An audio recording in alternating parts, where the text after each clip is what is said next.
What's going on, everyone? I'm jmarshhh and I'm back with another video. We're continuing Beacon Pines. We are getting into the thick of it here. On both Chapter 9 ends of the story that we're on. We just discovered that Gran is actually our mom. So let's see what happens. Because now I think we're gonna go confront Perennial Harvest about the source and what's going on in this other town. The devil you know. 7 months ago, Oh, we're going to the past. Eleanor Van Horn crept down the maze of sterile hallways under Perennial Harvest. She stopped in front of the large steel door marked Deep Engineering. Yeah, what's up with this deep engineering stuff, man? No turning back now. She raised a trembling hand. The stolen keycard worked as promised, and the door bust open with mechanical efficiency. She was immediately hit with the smell of disinfectant. It was some sort of laboratory. In one corner was a desk covered in papers. Across the room stood a tall metal pod with hoses protruding from its base. She rushed to the desk and began shifting through the piles of papers. They were experiment reports on something called Tempus liquamen. There were dozens of them.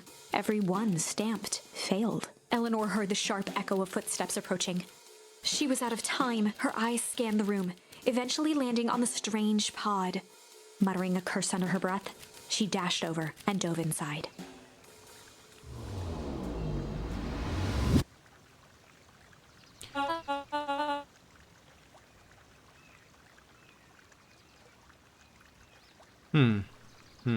Interesting. Okay, let's continue. And that is what change is all about.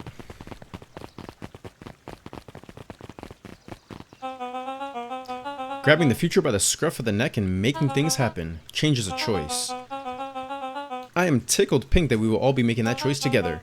How great is that? This man is a liar. Excuse me? I will not. This town has a dangerous secret, and Perennial Harvest only exists to keep it hidden. Nonsense. They picked up the whole damn town and moved it right under our noses. You aren't making any sense, dear. Mr. Kerr addressed the crowd with a sarcastic tone. Imagine such a thing. It's absurd and just plain impossible. They promised they could fix the foul harvest. They told us they would clean this place up. We just had to leave town for a few days. But while they had us evacuated... Mrs. Hartford, I'm afraid I'm gonna have to ask you to... You're afraid of a lot of things, aren't you? You sniveling little worm.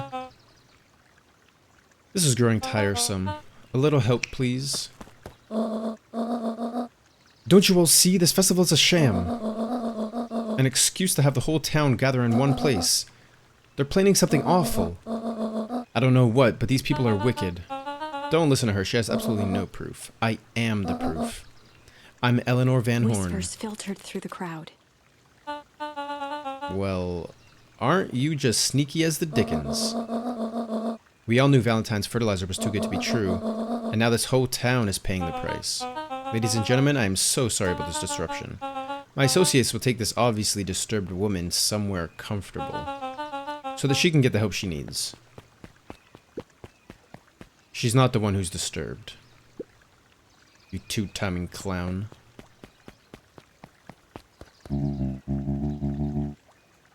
You all know there's something wrong with this town. It was just easier to look the other way. The truth is... Oh my goodness gracious. Solomon. Wait, he's actually Sharper Valentine. Torment dragged on Joseph Nuncrete's face. Yes, sir.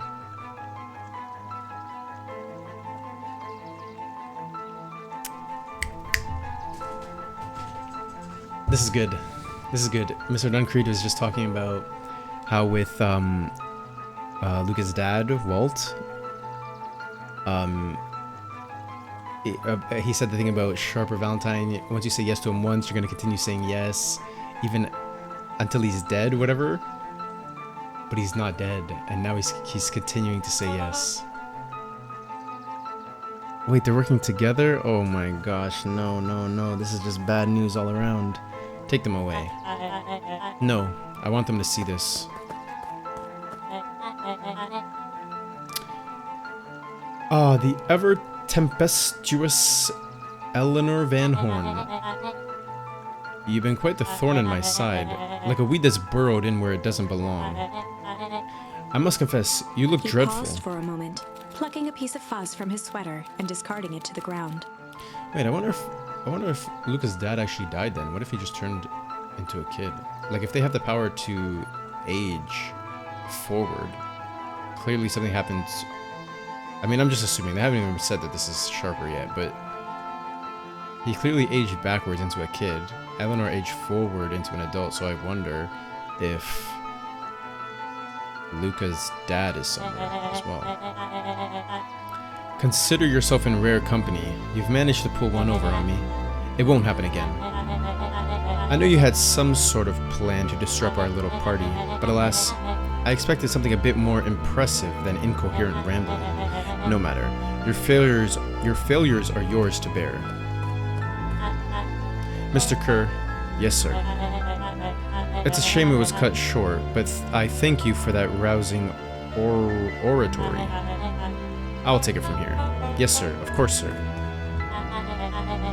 Yeah, he's the one in charge, man. You have done quality work for me, William. You can look forward to the recompense we agreed Kerr upon. gave a bow of deference. Founder, you are most gracious. Gasp rippled through the crowd. Thankfully, we can dispense with the formalities from here on Solomon out. pulled a glass vial from his pocket. In Oh, one he's gonna smooth age him. motion, he downed its contents. He's gonna turn A back into triumphant Sharper. smile grew across Solomon's lips. No, man, this is crazy.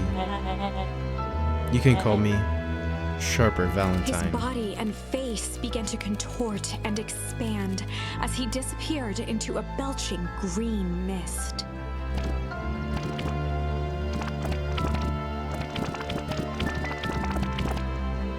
A hushed horror gripped the crowd. And I bet you Eris and Augustus don't know either, right? This is a story about change. Damn, look at him. Yeah, that's one evil man. What? No. Oh, man, that is one evil man. Ah, so you didn't see that coming. Good. Sharper examined his new hands. Well, this is quite the improvement. Everything looks so much smaller now. Eleanor was right about one thing. The festival was a ruse. I wanted you all to witness my glorious return with your own eyes. Why does everyone look so downtrodden? This is a celebration, people. Maybe it would help if we set the mood. Mr. Kerr, be a dear and reveal the sign. The Sharper Valentine Festival. Okay, but who's the little friend, his little dog friend? Sharper choked Ha, out wonderful. a crude squawk of a laugh. Frustrated grumbles sprinkled through the crowd. Sharper, you malicious bastard. Ooh. I'm glad you're back so I can tell you to your face. You destroyed this town. We ain't gonna let you get away with it again. Sorry, this is not the time for audience participation. Some assistance, Mr. William Kerr? gave a subtle nod to the clipboards. You coward. Does anyone else have something to contribute? Helpless quiet settled over the crowd. I thought so. Did you all truly believe you could be free of me? A town of complete and utter fools. You people should be celebrating my return. You're clearly lost without me. And that leads me nicely to my children. Daddy? I gave you both the greatest gift a parent can give, the opportunity to prove yourself in my absence. Squandered. To say I am disappointed would be an understatement, but Silence, Augustus, an adult is speaking. I don't know which is worse, a son who is completely hopeless, or a daughter with such potential who inevitably lets me down. Eris, you fail me with admirable consistency. Thankfully, I was counting on it this time. Father, I've been wasting my time, my dear. What have you accomplished? I was focused on cementing our legacy. Legacy? Who needs a legacy when you could just live forever? But what about... It's alright, kiddo. I'm afraid you suffer from a complete lack of imagination. There's just no helping it. Now then, where's Joseph? You didn't take the opportunity to slip off, did you? Ah, there he is. Everyone should give him a hand. None of this would have been possible without Joseph. I think you've said enough. Nonsense. The people deserve to know how helpful and loyal you've been. I only did what I did because he left me no choice. You always had a choice, Joseph. You were simply too weak to take it. No matter. Cheer up. You are about to be rich beyond your wildest dreams. You should follow Mr. Kerr's example. When I found him, he was in a sorrier state than any of you. An aging actor, desperate to recapture his youth. He played his part, and soon he'll be able to play the leading man again. Forever, in fact, if he remains loyal. That goes for all of you. Well, those who haven't already frittered away my goodwill. Beacon Pines is mine again. And I am willing to share its spoils in exchange for absolute loyalty. Are you saying William Kerr was never in charge of Perennial Harvest? Ha! You think that puffed up blatherskite could have accomplished all of this? Don, I suppose it's time for your big exclusive. Sharper addressed the crowd with indignant pride. He'd planned this moment for so long that now, at the deed's fruition, it almost felt frivolous. You see, I needed a figurehead to hold things down while I orchestrated my return. Someone to misdirect, to lie, and bilk this town for a spell. So I invented William Kerr. Take your bow, you've earned it. Mr. Kerr flourished a preposterously elaborate bow.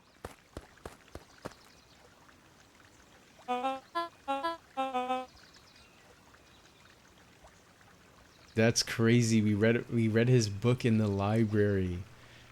Patrick C. Montesquieu, the thespian extraordinaire, at your service. Founder, I just want to thank you again for this opportunity. It was truly the role of a lifetime. Wait. So this Bill Kerr was a Pat C the whole time? Now that your secret is out in the open, what's to stop this town from rising up against you? Oh, that's the delicious part. Fear. Thanks to our clipboards, I know what each and every person in this town fears most. And I will make those fears manifest for anyone who steps out of line. The choice is simple. I'm not afraid of you. Ha, the young hero. I've kept a keen eye on you, boy. You and your friends made a habit of disrupting my plans. What a pity. If things would have gone a bit differently, you might have had your moment of triumph. But that's fate for you. You can't do this. Oh, but I can. I have won. Never underestimate what a great man can do given time. That's what's on his the statue that they made. And now time is my plaything. Perhaps the most expensive thing I've ever bought, but well worth it. Sharper coughed up one final laugh and cracked his knuckles. Enough chit-chat. Let's get to work, shall we? And so, Sharper set about remaking the town in his own image. The fertilizer factory soon reopened for business. Sales rose steadily as more and more farmers across the countryside began to swear by its miraculous properties. Beacon Pines became famous, a secretive town that, for the right price, shared its gifts with all. Gifts that became more and more necessary in a world where winters grew longer and longer. The end. This is wrong, but things are becoming clearer now. You can feel it, right?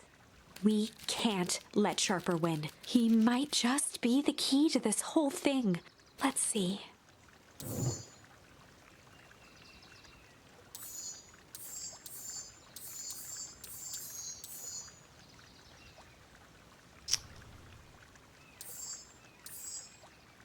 Interesting, so he can...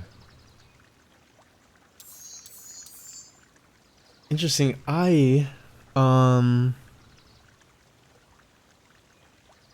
wow. I had my suspicions about Solomon. Because he kind of showed up and they were forced to take care of him or whatever. But I thought he was like the real heir to the Valentine throne, essentially. But then, because I didn't know that they could age down backwards, right? Interesting. So I think we do have to go this way, right? Malice. So let me go here. Let me do deep. And I'm sure this is just a different ending. Because I'm sure she drops it in and then... And in the stillness, he began to weep.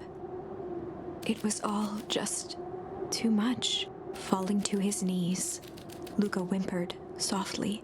The tears crystallized as they hit the snow. Gran stared at Luca for a moment with warm sympathy, remembering why this was all necessary. This will all make sense soon, Luca. Everything can go back to normal. I promise. She stiffened up and brandished the torch at Mr. Nuncreed. You can't hide behind those people any longer, Joseph. Once their precious source is destroyed, we'll see where their loyalties fall. Juniper, Ignoring don't. his final plea, Gran flung the torch into the deep darkness. She smiled and exhaled in relief. Mr. Nuncreed moaned in resignation. The torch echoed as it ricocheted down the hole, punctuated with a thunderous thud. You see, Joseph, I've learned one very important lesson in life. If you want things to change, then you must be willing Before Gran to... could finish, the ground shook her to silence.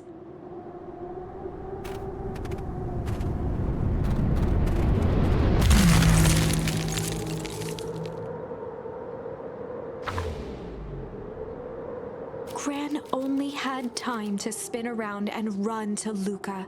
Her attempt to shield him, an honorable but trifling act. Unflinching love, pitted against an unthinking horror. There was no contest. Her warm embrace froze in an instant. That is where they remain, fixed in place, forever. And so, our story ends on this melancholy scene. In a town brought low by its secrets, sits the frozen statues of a misguided band of meddlers. The end. Well, that was dire. On the bright side, we finally figured out where all the ice is coming from. Now, we just need to find a way to deal with a mystic, unfathomable force of nature. Okay, so we got that one out of the way. Oh, that's the end of this tree for sure. Okay, so that means the real ending must be... I mean, we must be nearing the end of the game, right? We just have a little bit left here on the page. Alright, let's get back into it. There was a malice lurking behind those eyes, like a trap ready to spring. Luca felt the weight of Nuncreed's hand on his shoulder. Something wasn't right. He didn't know why, but something was telling Luca to get out of there. I just want all of this to be over. Of course, I'm sure it'll all work out soon enough. I should get going. I told Roxy I'd check for Rollo at the Luca twisted treehouse. free of Nuncreed's grasp. Of course. Luca, just know your dad and I were good friends back in the day. You can come to me with anything. Anything at all. So this is when Rollo is still missing. Or Rollo got snatched up by Mr. Kerr.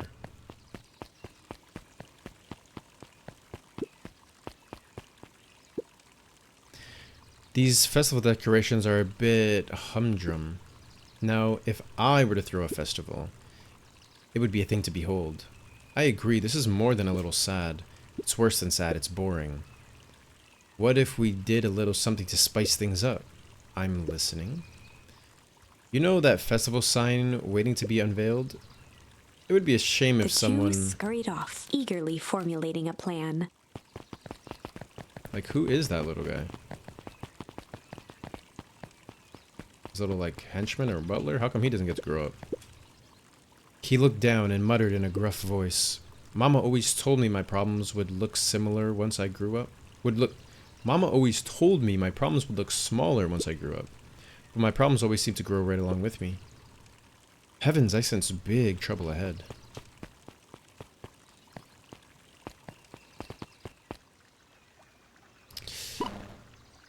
Identify yourself, please.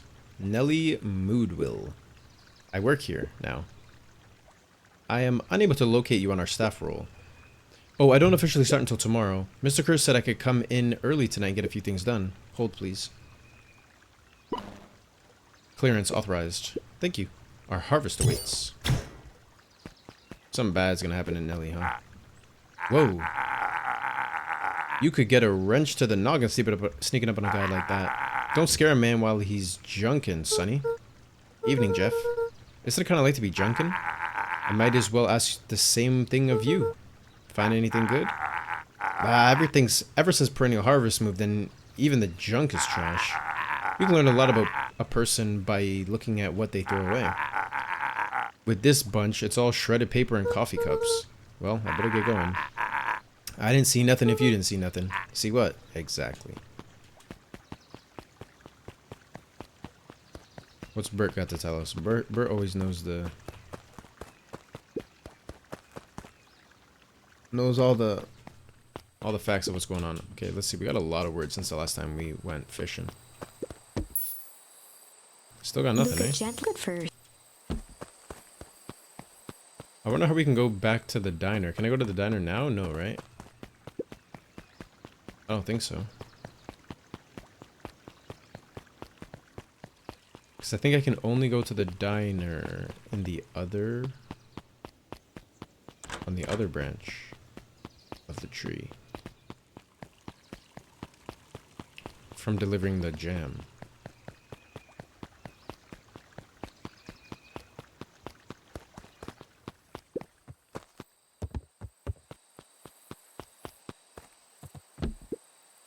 Rollo? He aired a long holler into the woods. Rollo. Rollo, wherever you are, I hope you're Luca okay. felt his eyes getting heavy and plopped into the beanbag.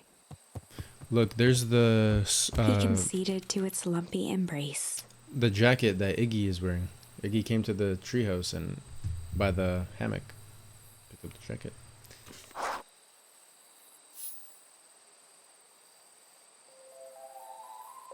Once again, Luca found himself in a vast black expanse. This time, he knew exactly where to go. He took a single confident step forward. The world flickered and pulsed. He found himself standing in front of the frigid air of a blazing campfire. The source. He plopped down cross-legged and gazed into the cold flame, waiting.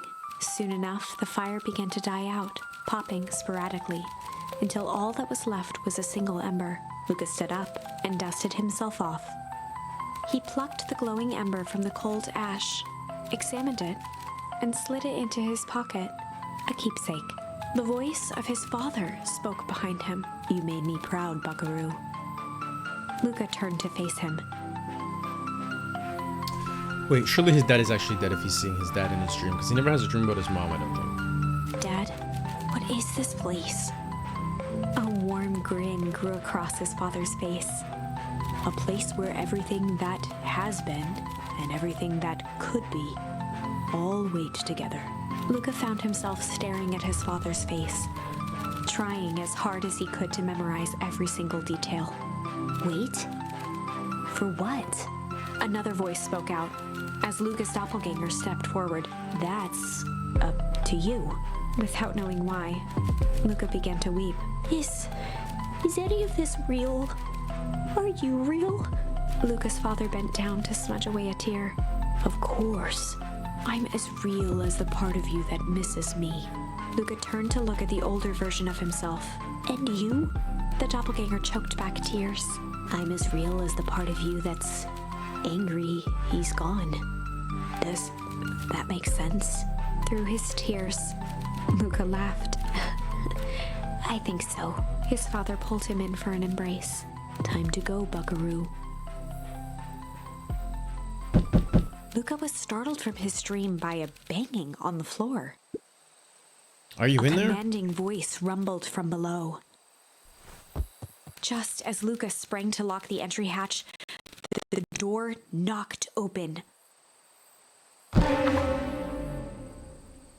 Chapter 5. Dangers big and small. Damn, all the way back to chapter 5, eh? Luca stumbled back. He heard the rope ladder creak under significant weight. Keeping his eyes fixed on the hatch, he inched backward to the balcony. As his hand grasped the door handle, Luca froze. A large figure clumsily wriggled up through the hole.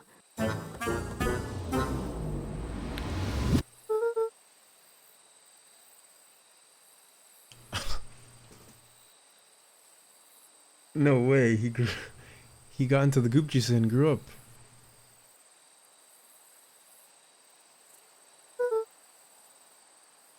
Stay back, or I'll...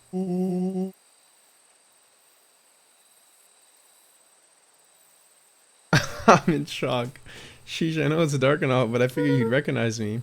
Who are you? The large figure cocked its head inquisitively. Stop now or I'll clobber you with a baseball bat. Whoa, whoa, whoa, take it easy. Luca, you need to get your eyes checked. It's me, Rollo.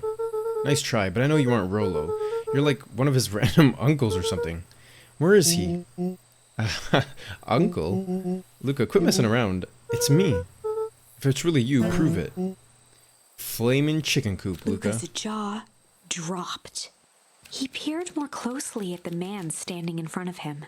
Something about him was undeniably Rollo, only bigger, older, changed. How?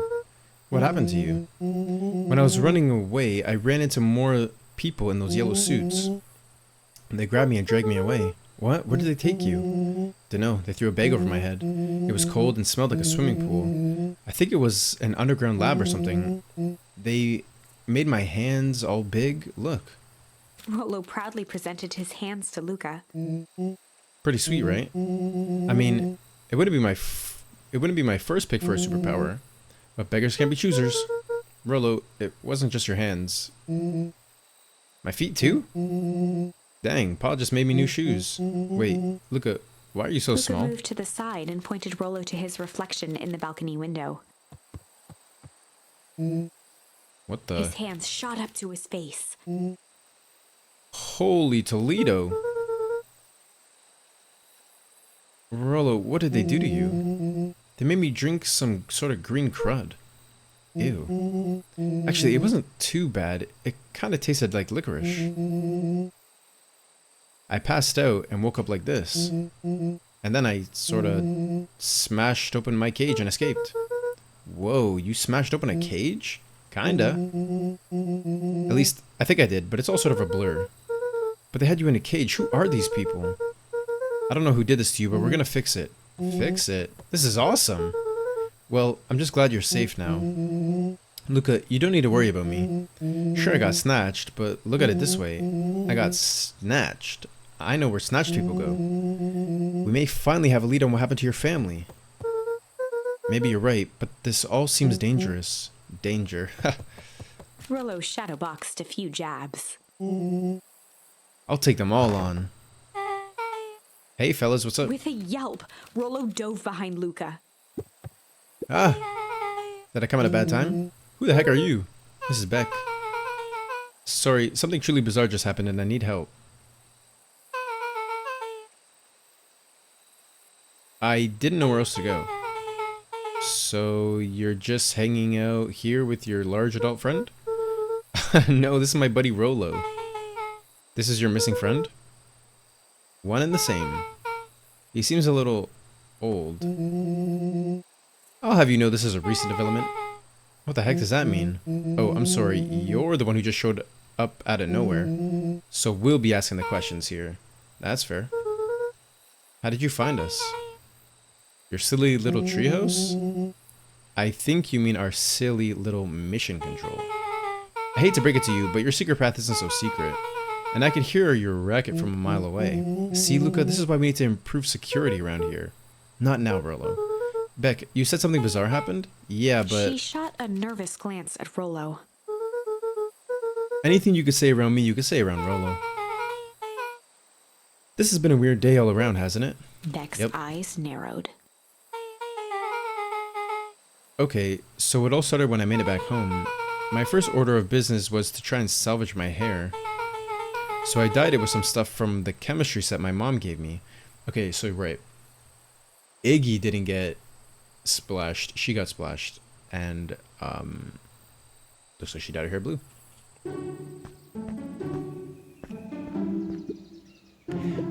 Okay, just need to play it cool and hope no one notices. Notices what? Oh, nothing. I was just... Come over here and let me have a look. Okay, honey, what in the world did you do to your hair? I just kind of felt like a change. This is gonna take forever to grow out. You were the one who said that change was a good thing, right? I was talking about your mother's new job. I was talking about us moving. Well, I guess I just took your lesson to heart. Tried to put on a smile. Before I forget, I came up here to tell you that Nellie had to go into work. Tonight? Her and Mr. Kerr decided it would be good for her to get some things done before tomorrow. That Kerr guy seems like a grade A creep. Beck. He is. Him and his weird cult of personality. His weird cult of personality. You are not going to ruin this job for Nellie. It means too much to her. Oh, I know exactly how much it means to her. It means enough to her to exile her daughter to this podunk town. This place sucks. The people are weird. You just don't know them yet. It's always cold. We're in the mountains. You'll get used to it. I can't even pick up a single decent station on the radio. It's all banjo music and farm reports. You know, I grew up in a town not that different from this one. Is that why you're better at talking to plants than people? Okay. So here's what we're gonna do. First of all, you're grounded. What? In the morning, I'll have Nellie come and see what we can do about fixing your hair. You need to look presentable for the festival, but not another She peep. sighed, and after a moment, looked down at Beck sympathetically. I know moving is hard, honey, but that doesn't mean you have to make yourself miserable all the time. Other people seem to have that covered for me. Oh, and if you decide to rebel by dyeing your hair She more, flashed a sly grin and tousled Beck's hair. I'll just shave it off for you. Think of how rebellious you'll look then. Very funny. Thank you. Good night, sweetie. Good night, Mom. Wait. First of all, this town does not suck. Second, you need help because you got grounded? No. I'm sorry you got in trouble. It's my fault your hair got screwed up in the first place. Don't worry about it. I actually kind of like this look. Great. Can we get back to the story now? The next part is the important bit. I have this radio I upgraded with my mom, and I was too angry to sleep, so I tried to dial in. I tried to dial in something worth listening to.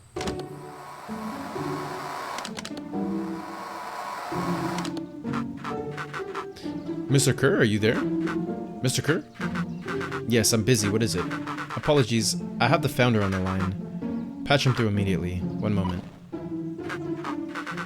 Hello, sir. It's so nice to hear from you. Skip the pleasantries. What's your report on our new lead researcher of deep engineering? Nellie Moodwell seems to be integrating nicely. At this very moment, she's working to help us meet our deadline. She offered to work overtime before I even had the chance to suggest it. Excellent. And you have faith that she's capable of finishing the work left by her predecessor? Her work must be complete before the festival. I will make sure she stays day and night until it's accomplished. Good. You know how I feel about loose ends. Yes, sir.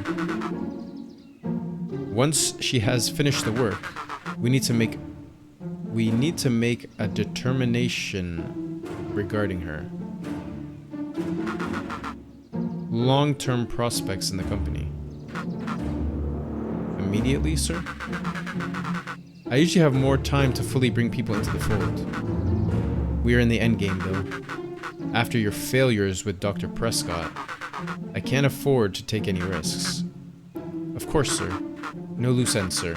Once she finishes the work, she will either leave the office completely committed to perennial harvest, or she won't leave at all. Perfect. Sir, if I might suggest, maybe we should delay just for a bit. Oh? It's just, we seem to be rushing this hit. We seem to be rushing to hit this festival deadline. And rushing into things has caused some issues in the past. I see.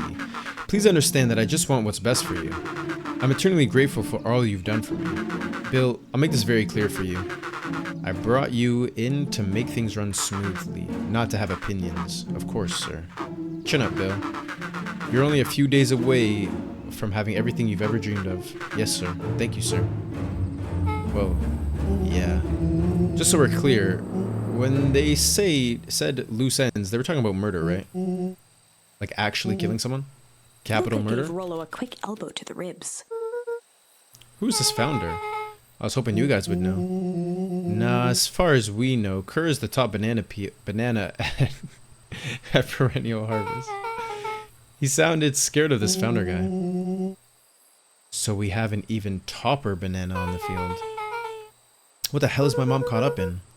Has she talked about the job much? Not really. She said she was going to come in and continue the work of someone she respected. Luca, do you think that body at the warehouse was the person Beck's mom came to replace? That would make sense.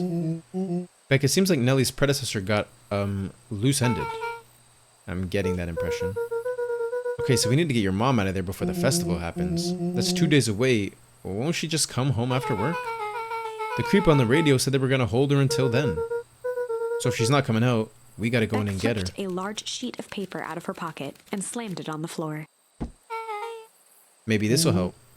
You have blueprints? Well, it's really just a welcome mat from my mom's PH orientation day. But it shows the layout. Sure looks like blueprints to me. Looks like the look, here's the reception area.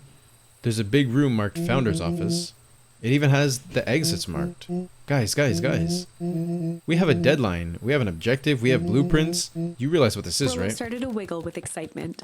I think we're heisting. This is officially a heist. Chapter 6. The Heist. They spent the night's end huddled around that small map, formulating a plan to infiltrate the headquarters of Perennial Harvest. It would be no small feat. A modern facility equipped with all manner of technology, not to mention the swarm of clipboards that would most certainly be scattered throughout. By the time the sun began to peek through the car window used as a makeshift balcony door, all were in agreement. This could just work. The final day before the festival would be used to prepare. They'd need to pool every resource at their disposal, pull every favor with a thread. Even enlist some unsavory characters around town with important tasks only they were suited for. Luckily, there was enough ill will and mistrust toward Perennial Harvest that alliances could be found at a bargain. Luca, Beck, and Rollo rubbed their eyes as they exited the treehouse. They hadn't slept at all that night. There was no time. The festival was to begin in 1 day, and they each had their assignments.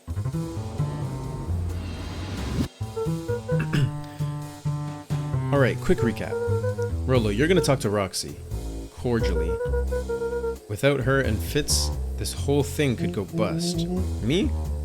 Cordial is my middle name. Uh-huh.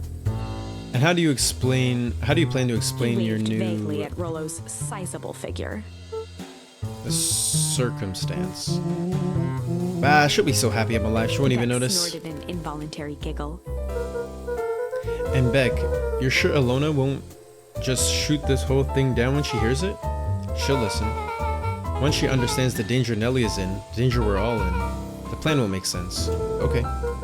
That leaves me with Jeff, then Iggy. How are you gonna persuade them? I'll think of something. Each looked at each other with sleepy confidence and nodded. Well, Godspeed.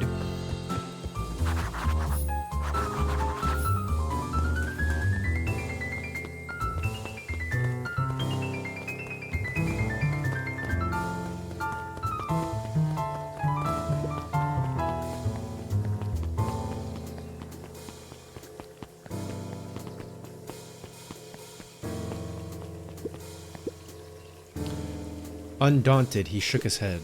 Over? No. Endings are merely a state of mind. This doesn't end until I give up. Wow. I admire the conviction. But can he really pull through?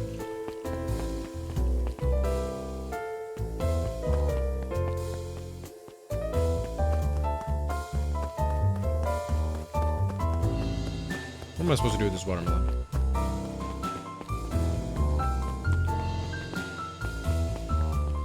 So where can I find Iggy? You ever wondered why an agricultural company employs an army of survey takers? The clipboards, they say they're just trying to make us happy. Do they want to make us happy, or just figure out what makes us happy? An important distinction. Very good point, Don.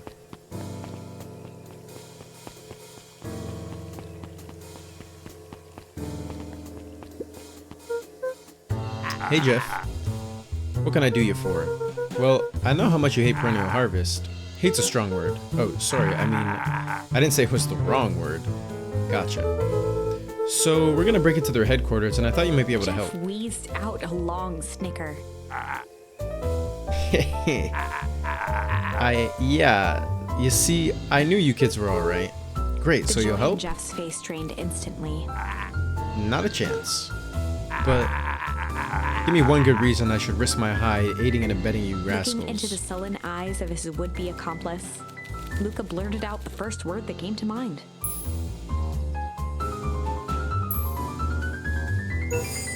Junk. Yeah, what of it? Senny, I've got more junk than a king has copper. Ain't interested. Oh. Luca wasn't ready to give up so easily. He shouted out again.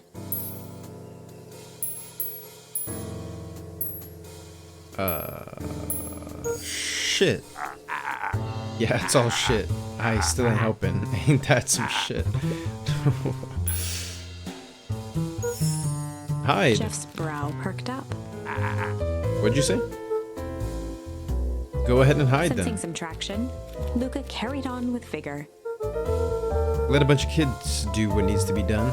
We're not Jeff's afraid. scowl faded with a sigh. Say what you will about old Jeff, and they all do. But you'll never hear him say I hid from One nothing. good stomp of the foot was all Jeff needed to drive his point home. What was it you kids needed? Some sort of disguise. I've got just the thing. And while we're at it, that crate should come in handy.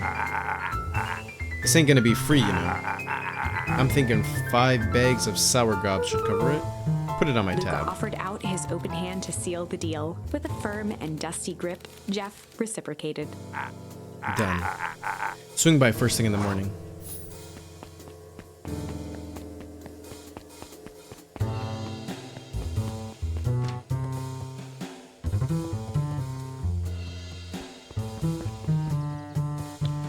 Okay, so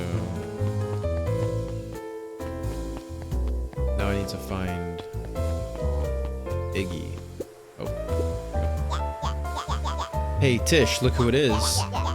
Luca, are you here to try to tickle us to death again? Look, just hear me out. He raised an eyebrow suspiciously.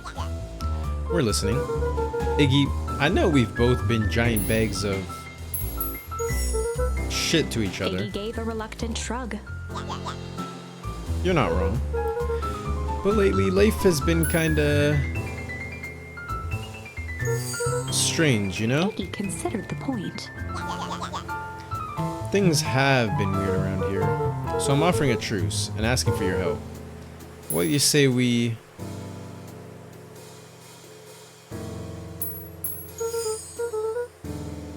break our hostilities, at least for now. We do like breaking things. Even if a truce means less breaking things. What if I told you there was a way to have a truce and break stuff? Go on. I need you to cause a distraction so I can sneak into Perennial Harvest HQ. A wild-eyed grin spread across Iggy's face. My, Luca Van Horn, I'm impressed. And after this is all done, maybe you and Tish can come hang out at the treehouse Iggy sometime. glanced over to Tish, who nodded in agreement. Fine. But not because we want to see your crappy treehouse. We just like to cause With a quick chaos. nod, Luca was off. Did you hear that, Iggy Tish? gazed up at Tish with a smile. He invited us to hang out at A the single tear treehouse. ran down Tish's cheek. I never expected this day to come. How wonderful. The way she talks. Chapter 7.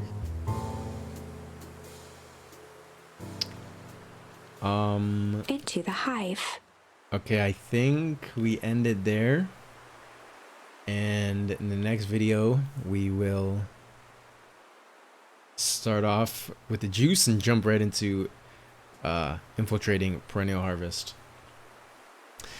Damn. So the beginning, the beginning of this episode was pretty crazy, man. I'm really interested to see where we're going with all this. There's so many things that were revealed, but that's on the other side of the tree, other timeline, and so this timeline is like completely different. So I'm wondering where this is gonna go. And Mr. Nuncreed, this all happens because he has malice behind his eyes and not shame. So I'm really interested in where we're gonna go here. All right, guys, thank you so much for watching, and I'll catch you all in the next video. I'm out. Take care.